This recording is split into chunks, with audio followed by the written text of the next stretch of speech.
اعوذ بالله من الشیطان الرجیم بسم الله الرحمن الرحیم. ګرانو دوستانو، مالدارانو، مسلکي کدرونو، سلامونه او نیکې هیلې. د غواګانو د جیرې د تنظیم دا څومره برخه ده چې موږ یې تاسو ته وړاندې کوو. په دې برخه کې د غواګانو د هضم کومه برخه چې ده په هغې باندې موږ بحث کوو.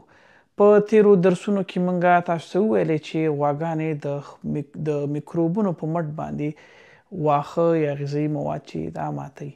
نو په ننني درس کې زموږ هغه توجه چې ده هغه د فایبرو په هضم باندې ده.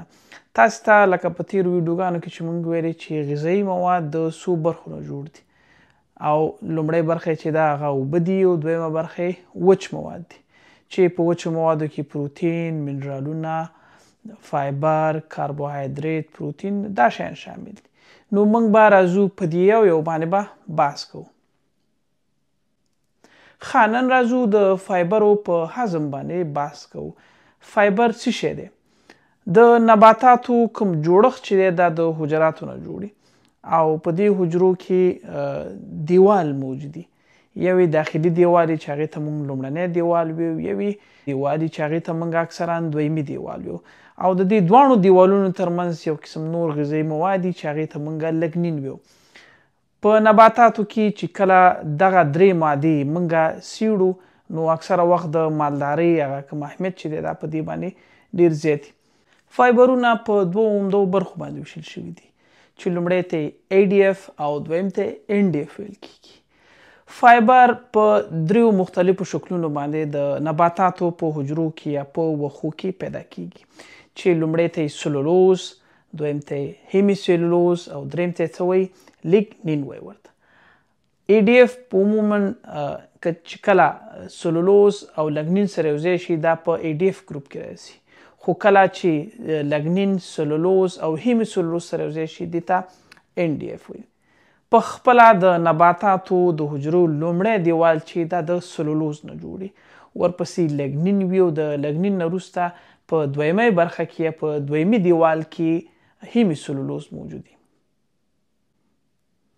د نباتاتو د عمر په لومړي پړاو کې په اولني وخت کې سلولوز او هیمو سلولوز په لوړ اندازه باندې، خو د وخت په تیریدلو باندې د هیمی سلولوز او د سلولوز کچه راټیټیږي او ځای یې لګنین نیسي.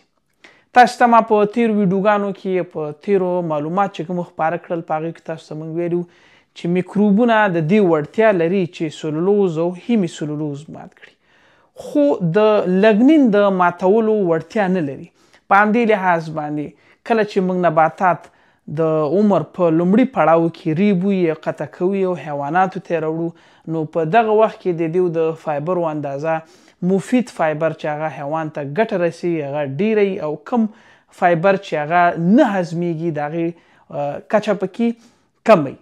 مثلا شفتله یا د رشقې په لومړي وخت کې پای کې خصوصا د فایبر سلولوز او د هیمو سلولوز کچه لوړی، خو که چېرته تاسو په منځني حالت کې یا په اخرني حالت کې دا تاسې وریبئ نو په دغه وخت کې چې دی دې کې د لګنین کچه چې دی ډیریږي. په نباتاتو کې په خپله د ADF کچه او د NDF کچه چې ده دا مختلفه ده. دا فایبرونه د دې دپاره ضرور دي چې غواګانې وکولی شي د خپل ضرورت وړ انرژي او غوړ تولید کړي. مثلا د فایبرونو یا د سلولوز او د هیمو سلولوز د ماتېدو نه غواګانې چې دي خصوصا اسیټیټ، بیوټاریټ او پروپانیټ دا درې اسیدونه چې دي شحمي اسیدونه چې دي دا تولیدوي چې غواګانې بیا د همدغې درې اسیدونو څخه خصوصا د اسیټیټ څخه چې دی غوړ جوړوي او ورسره خوا کې بیوټاریټ چې دی د دې نه هم څه ناڅه غوړ جوړېږي، د پروپانیټ نه چې دی بیا د غواګانې څه ناڅه ګلوکوز جوړوي. غواګانې د غوړو د تولید دپاره تقریبا د 50 نه تر 80% پورې کومه منبع چې استعمالوي هغه د وښو نه ده. یعنې که چېرته ستاسو په خوراکه کې د غواګانو په خوراکه کې د ADF او د NDF کچه ډیره زیاته ټیټوي او کانسنټریټ یا غلجات ډیر زیات وي، نو دا کولی شي چې د ستاسو د غواګانو د غوړو په کچه باندې چې دی منفي تاثیر وکړي. په همدې ترتیب باندې غلجات چې دي دا په ډیره لږه اندازه باندې فایبرونه لري. د NDF ضرورت په دې باندې دی چې غواګانې د شخوند وهلو دپاره او خصوصا د خاطره چې په لرې کې په ډېره اندازه باندې چې دی دا شحمي اسیدونه چې تاسو ته ما مخکې ساعت کې نومونه واخیستل دا تولیدېږي او محیط اسیدي کېدو خواته لاړ نه شي. لګنین چې دی سره د دې نه چې د غذایي اهمیت چې دا حیوان نشي هضمولی خو اهمیت یې په دې کې دی چې دا مرسته کوي حیوان سره چې هغه د اسیدوسیس مخه ونیسي او حیوان دې ته برابر چې بار بار دا چې شخوند وهي تر څو د غذایي مواد نرم او معده کړي. نو کله چې غواګانې شخوند د لاسه ورکوي نو تاسې باید په دې باندې پوه شئ چې حتما اسیدوسیس رامنځته شوی دی یا په خوراکه کې چې دی د NDF یا د ADF کموالی راغلی دی. ښه که چېرته موږ په خوراکه کې د ADF کچه لوړه کړو نو دا د دې باعث ګرځي چې غواګانې یا څاروي خپل خوراک چې دی دا لږ کړي. که په لنډه سره ووایم چې غواګانې د فایبرونو د سلولوز او د هیمیسلوز د هضم څخه د خپل ځان دپاره او د شودو د تولید دپاره غوړي تولیدوي. یعنی که چېرته یو غوا 30 کیلو شودوی تولید کړي او په هغې 30 کیلو کې 3.5% غوړي نو دا حد اقل 800 ګرامه شاوخوا غوړي چې دي دا د سلولوز او د هیمیسلوز څخه لاسته راوړي. هغه دوستان یا هغه ملګري چې هغه په جیره کې داسې فایبر استعمالوي چې په هغې کې لګنین ډېر زیات وي مثلا بوس یا داسې وچ مواد چې په هغې کې سلولوز او هیموسلوز لږي نو دا د غواګانو د غوړو په فیصدي باندې چې دی مهم تاثیر لري. په همدې ترتیب باندې دا غواګانې یا دغه څاروي نشي کولی چې په لازمه کچه باندې چې تولید کړي غوړ تولید کړي. د غوړو بله منبع چې د هغه په خپله غوړي دي نو که چېرته په یو خوا نه غوړي نه وي او د بلې خوا نه د نباتاتو کومه دغه برخه چې ده خصوصا فایبر چې د حیوان ته ځان ته غوړي جوړوي دا نه نو د غواګانو په غوړیو باندې ناوړه تاثیر کوي. په همدې ترتیب باندې غواګانې د خپل بدن د 1.1 تر 1.2% پورې د خپل بدن د ژوندي وزن په اندازه باندې چې دی NDF خوړلی شي یا هغې کې سلولوز او هیمیسلوز او نینګ شامل دي. یو غوا که تقریبا 6.5 کیلو وزن لري نو د دې د ورځې اړتیا چې ده دا د 6.5 کیلو نه ونیسي تر 7 کیلو پورې چې دی د NDF خوړلی شي.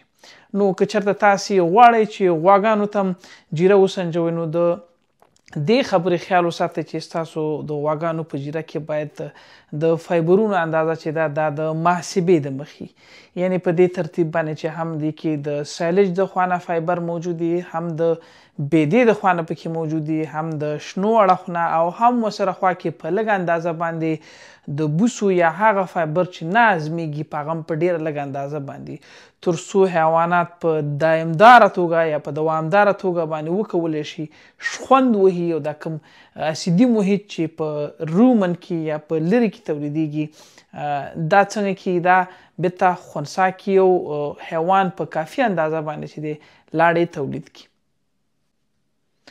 د لنګون په لومړي وخت کې عموما موږ د ADF او د NDF کچه ټیټه ساتو خو څومره چې د غواګانو د شودو تولید کچه ټیټېږي په هماغه اندازه باندې موږ د ADF او د NDF کچه چې ده دا ډېرېږي. یعنې تاسې که د لنګون په لومړي وخت کې باید داسې فایبري منبع دې ته ورکړئ چې په هغې کې څنګه یې هغه د هضم زر وړي ځکه په خپله هغه منابع چې په هغې کې NDF او ADF په ډېره ټیټه کچه باندې هغې د غواګانو کې د خوراک د هضمولو وړتیا چې ده دا لګوي.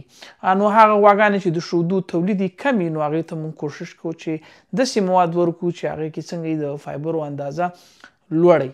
نو دا و د نن ورځې موضوع. الله جل جلاله وکړي تاسې ته یو څه زده کړي. انشاءالله تعالی راتلونکې موضوع به بیا هم تاسو ته په لنډ وخت کې نشر کړو. مننه.